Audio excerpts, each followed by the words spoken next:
एक शिकारी की नज़रें अपने शिकार के ऊपर इस कदर लगी होती है कि कब शिकार का ध्यान भटके और वो शिकारी उसके ऊपर अटैक करे, उसे नष्ट करे।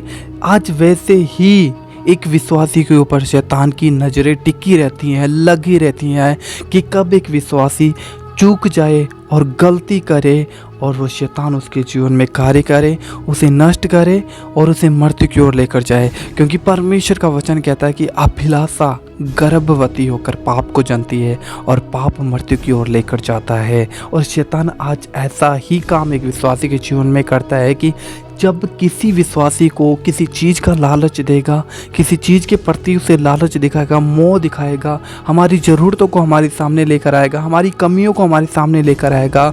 और जब हम उन कमियों को देखकर उन ज़रूरतों को पाने की इच्छा हमारे मन में रखते हैं, हम उस अभिलाषा को हमारे मन के अंदर जन्म दे देते हैं। और वही अभिलाषा हमें गर्भवती होकर, मतलब जैसे अभिलाषा मन के अंदर आई, अब मन के अंदर अभिलाषा आने की वजह से हमारा मन चाहत करेगा कि हमें वो चीज़ मिले, तो वो चीज़ अभिलाषा गर्भवती होकर पाप को जनती है। और जब हम ये चाहत कर लेते कि हमें वो चीज़ चाहिए तो वो पाप आता है, और पाप जब हो जाता है तो वो मृत्यु को लेकर आता है। आज ऐसे ही शैतान एक विश्वासी को नाश करने के लिए, उसे घात करने के लिए, उसे नष्ट करने के लिए एक विश्वासियों पर नज़र लगाए बैठे रहता है। लेकिन आज जो हम मसीह को जानते हैं, प्रभु यीशु मसीह को जानते हैं, आज हमें इन बातों की चिंता नहीं है। आज हम सोचते नहीं हैं कि क्या शैतान जो हमें दिन प्रतिदिन हमेशा यही प्लान क्रिएट करता रहता है कि कब एक विश्वासी को नाश किया जाए।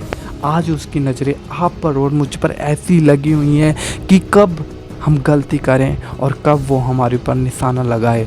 मैं आपको कहना चाहता हूँ, अगर हम पढ़ते हैं पतरस 1 अध्याय 5 वचन नंबर 7 में लिखा है, जागते सचेत हो और जागते रहो, क्योंकि तुम्हारा विरोधी जो कि शैतान है वो गर्जने वाले सिंह के समान इस पृथ्वी पर उतरा है कि कब वो किसको फाड़ खाए। आज मैं आपको कहना चाहता हूँ, वो शैतान है, वो गर्जने वाले सिंह के समान इस पृथ्वी पर उतरा है।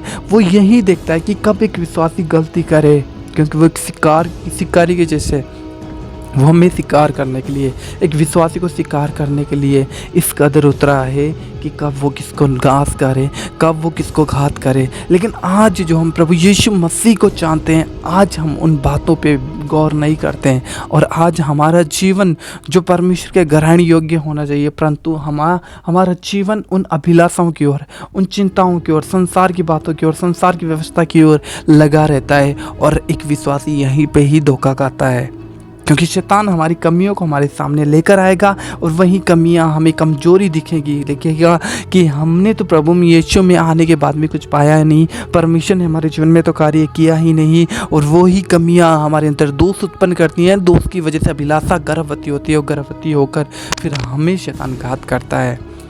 इसलिए मैं आपको कहना चाहता हूँ कि आज अपने जीवन को जांचें, क्योंकि परमेश्वर का वचन कहता है कि मेरा ज्ञान ना होने के कारण मेरी प्रजा नाश हो रही थी।